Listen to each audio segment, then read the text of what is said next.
नमस्कार। आकाशवाणी से दोपहर समाचार के साथ मैं कनकलता।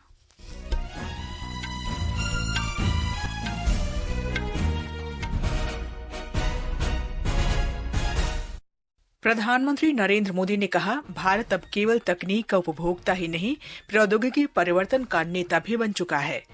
उन्होंने 1 लाख करोड़ रुपए के अनुसंधान, विकास और नवाचार योजना कोष का शुभारंभ किया।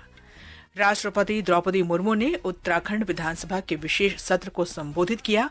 शिक्षा, स्वास्थ्य और मानव विकास के क्षेत्र में राज्य की प्रगति की सराहना की। तेलंगाना के रंगारेड्डी जिले में चेवेल्ला के पास ट्रक के बस से टकराने से 19 लोगों की मौत। राष्ट्रपति, उपराष्ट्रपति और प्रधानमंत्री ने हादसे पर दुख व्यक्त किया। बिहार विधानसभा चुनाव के पहले चरण के लिए प्रचार अभियान कल शाम समाप्त होने से पहले सभी राजनीतिक दलों ने प्रचार में ताकत झोंकी। अमेरिका के राष्ट्रपति डोनाल्ड ट्रंप ने कहा, पाकिस्तान सक्रिय रूप से परमाणु हथियारों का परीक्षण कर रहा है और भारतीय महिला क्रिकेट टीम के पहली बार विश्व कप जीतने पर बधाइयों का सिलसिला जारी।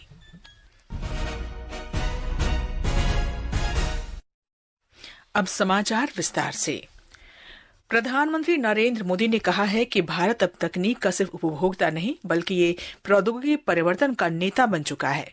नई दिल्ली के भारत मंडपम में आज उभरते विज्ञान तथा प्रौद्योगिकी नवाचार सम्मेलन 2025 का उद्घाटन करते हुए श्री मोदी ने कहा कि विश्व के सबसे अधिक सफल डिजिटल सार्वजनिक बुनियादी ढांचे को देश में निर्मित किया गया है।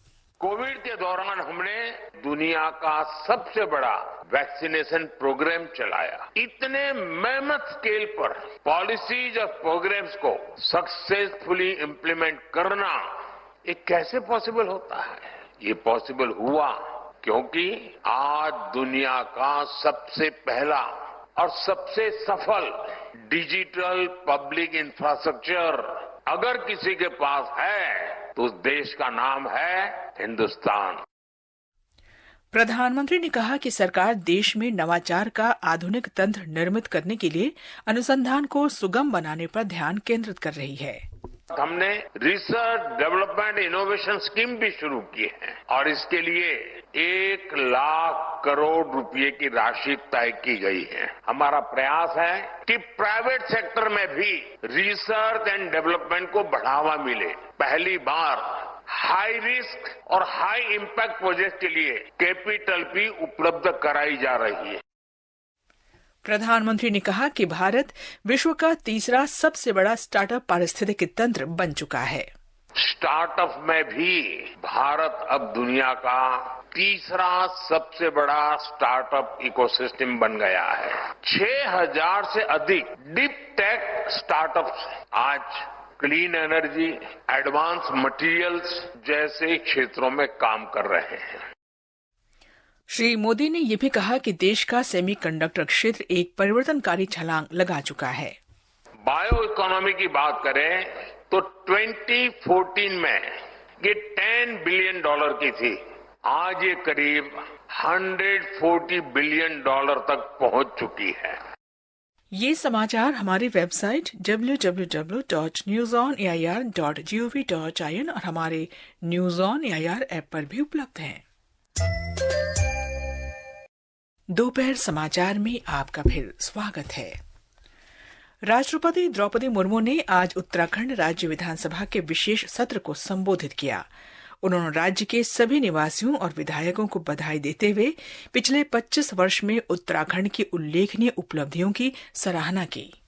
उत्तराखंड में अनुपम सांस्कृतिक संपदा और सौंदर्य विद्यमान है। ये प्राकृतिक सौंदर्य से भरपूर है। ये देवभूमि भी है। प्रकृति के इस उपहारों का संरक्षण करते हुए विकास के मार्ग पर राज्य को आगे ले जाना आप लोगों का कर्तव्य होना चाहिए।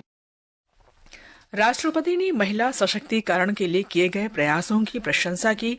उन्होंने कहा कि सुशीला बलूनी, बछेंद्री पाल और वंदना कटारिया जैसी महिलाओं ने उत्तराखंड का गौरव बढ़ाया है। राष्ट्रपति द्रौपदी मुर्मू ने समान नागरिक संहिता लागू करने के लिए राज्य सरकार और विधानसभा की सराहना की। विदेश मंत्री डॉक्टर एस जयशंकर ने कहा है कि हाल के वर्षों में भारत और बहरीन के बीच द्विपक्षीय व्यापार तथा निवेश में लगातार वृद्धि हुई है। नई दिल्ली में 5वें भारत बहरीन उच्च संयुक्त आयोग की बैठक में डॉक्टर जयशंकर ने कहा कि दोनों देश रक्षा, सुरक्षा, व्यापार, वाणिज्य, स्वास्थ्य, संस्कृति के क्षेत्रों में द्विपक्षीय निवेश और लोगों के बीच आपसी संबंधों में महत्वपूर्ण प्रगति के साक्षी रहे हैं। इस अवसर पर बहरीन के विदेश मंत्री डॉक्टर अब्दुल लतीफ बिन रशीद अल ज़यानी ने कहा कि बहरीन और भारत के बीच के ऐतिहासिक, व्यापारिक और सांस्कृतिक संबंध लगभग 5000 साल पुराने हैं। उन्होंने कहा कि ये आर्थिक संपर्क संबंधों के बीच में रहे हैं। ये संबंध विभिन्न क्षेत्रों में फले फूले हैं। बहरीन के विदेश मंत्री 2 दिन की भारत यात्रा पर नई दिल्ली में हैं। तेलंगाना के रंगारेड्डी जिले में चेवल्ला के पास मिर्जागुडा खानपुर रोड पर सड़क दुर्घटना में 19 लोगों की मृत्यु हो गई। हमारे संवाददाता ने बताया है कि यह हादसा विकाराबाद हैदराबाद रोड पर सुबह करीब 8 बजे हुआ, जब ट्रक ने दोपहिया वाहन को ओवरटेक करने की कोशिश में आरटी बस को टक्कर मार दी। टक्कर इतनी जोरदार थी कि ट्रक पर लदी बजरी आरटीसी बस पर गिर गई, जिससे कई यात्री बस के अंदर फंस गए। पुलिस और बचाव दल ने बजरी के नीचे दबे लोगों को निकालने के लिए 3 जेसीबी मशीनों की मदद से अभियान चलाया। शुरुआती रिपोर्ट्स के मुताबिक ट्रक के ओवरलोड होने के कारण बड़ी संख्या में लोग हताहत हुए। बस में लगभग 70 यात्री सवार थे। विकाराबाद के वरिष्ठ पुलिस अधिकारी के अनुसार बरामद 19 शवों को पोस्टमार्टम के लिए भेजा गया है और 20 घायलों को इलाज के लिए अस्पताल में भर्ती कराया गया है। मृतकों में एक ही परिवार की 3 लड़कियां भी शामिल हैं। आरटीसी बस और ट्रक दोनों के चालकों की भी मौके पर ही मौत हो गई। राज्य प्रशासन घायलों को सर्वोत्तम चिकित्सा सहायता प्रदान करने के लिए हर संभव प्रयास कर रहा है। हैदराबाद से लक्ष्मी की रिपोर्ट के साथ समाचार कक्ष से जया भारती। राज्य सरकार ने हैदराबाद में एक नियंत्रण कक्ष स्थापित किया है। इनके नंबर हैं 9912919545 और 9440854433। राष्ट्रपति, उपराष्ट्रपति और प्रधानमंत्री ने सड़क दुर्घटना में हुई मृत्यु पर शोक व्यक्त किया है। राष्ट्रपति ने सोशल मीडिया में एक पोस्ट में इस दुर्घटना को दुर्भाग्यपूर्ण बताया और घायलों के शीघ्र स्वस्थ होने की कामना की। उपराष्ट्रपति सीपी राधाकृष्णन ने भी इस दुर्घटना को दुखद बताया और इस कठिन समय में शोक संतप्त परिवारों के प्रति अपनी संवेदनाएं व्यक्त की। प्रधानमंत्री नरेंद्र मोदी ने भी दुर्घटना में लोगों की मौत पर दुख व्यक्त किया है। उन्होंने घायलों के शीघ्र स्वस्थ होने की भी कामना की है। प्रधानमंत्री ने प्रत्येक मृतक के परिजनों को प्रधानमंत्री राहत कोष से 2-2 लाख रुपए की अनुग्रह राशि और घायलों को 50-50 हजार रुपए देने की घोषणा की है।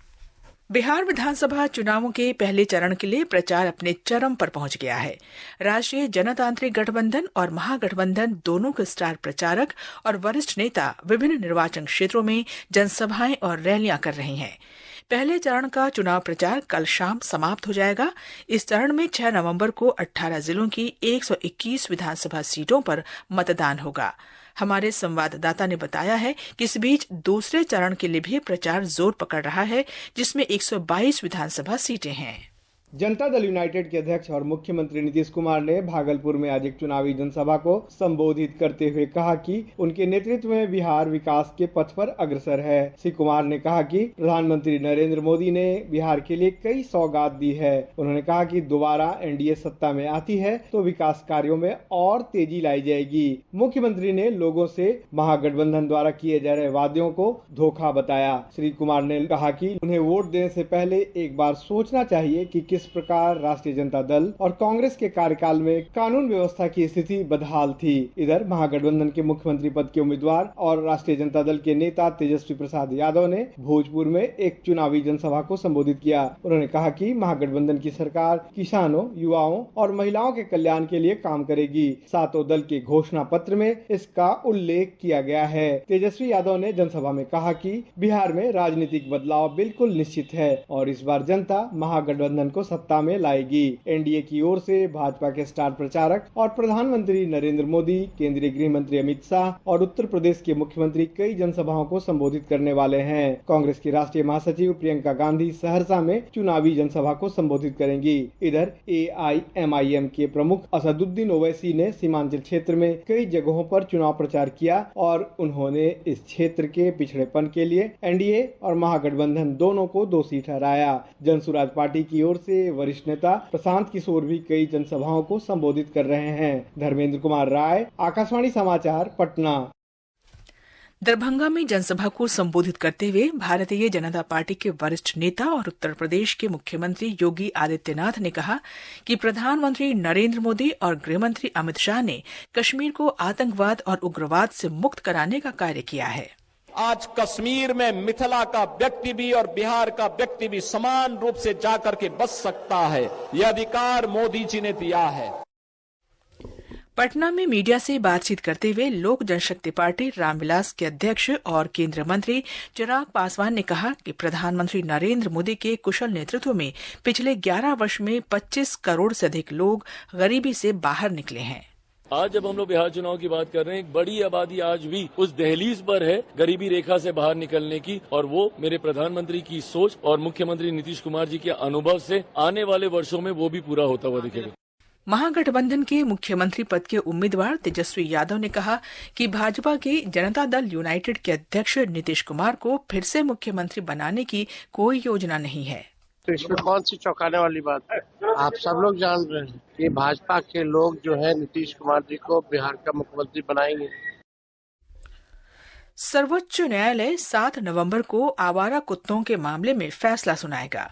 3 न्यायाधीशों न्यायमूर्ति विक्रमनाथ, संदीप मेहता और एनवी अंजारिया की विशेष खंडपीठ ने कहा कि अधिकतर राज्यों और केंद्र शासित प्रदेशों के मुख्य सचिव पीठ के समक्ष उपस्थित हुए। नरेंद्र मोदी सरकार द्वारा कई क्षेत्रों में जीएसटी दरों में कटौती के साथ 22 सितंबर को शुरू किए गए जीएसटी बचत उत्सव से देश भर के नागरिकों को लाभ हुआ है। हमारे संवाददाता ने बताया है कि अगली पीढ़ी के जीएसटी सुधारों से तेलंगाना की अर्थव्यवस्था को बढ़ावा मिल रहा है। नए जीएसटी सुधारों ने तेलंगाना के विकास को गति प्रदान की है। फार्मा क्षेत्र में 30 से ज्यादा कैंसर की दवाओं पर जीएसटी कर को शून्य कर दिया गया है। साथ ही सभी दवाओं पर कर को 5% कर दिया गया है। सरकार के इस कदम से राज्य में स्वास्थ्य सेवा अधिक किफायती और सुलभ हो गई है। वहीं इन बदलावों से एरोस्पेस और रक्षा निर्माण उद्योग में, कृषि, खनन और बुनियादी ढांचा क्षेत्रों में ड्रोन की मांग बढ़ी है। कर बदलावों के अंतर्गत मानव रहित विमानों, टैंकों और अन्य बख्तरबंद लड़ाकू वाहनों पर कर की दरों को घटाकर 5% कर दिया गया है। खिलौने और हस्तशिल्प क्षेत्र में निर्मल खिलौने और शिल्प, पेमबर्ती धातु शिल्प, आदिलाबाद डोकरा और वारंगल दरी जैसी जीआई टैग उत्पादों पर कर की दर को घटाकर 5% कर दिया गया है। जीएसटी कर में इन बदलावों से लागत कम हुई है। साथ ही निर्यात को और विभिन्न क्षेत्रों में अनुसंधान और विकास को बढ़ावा मिला है। इसके साथ ही पारंपरिक शिल्प और खिलौनों की बिक्री में वृद्धि हुई है, कारीगरों की आय में इजाफा हुआ है और घरेलू और अंतर्राष्ट्रीय मांग में बढ़ोतरी हुई है। ऋषु के साथ अमन यादव, आकाशवाणी समाचार, दिल्ली।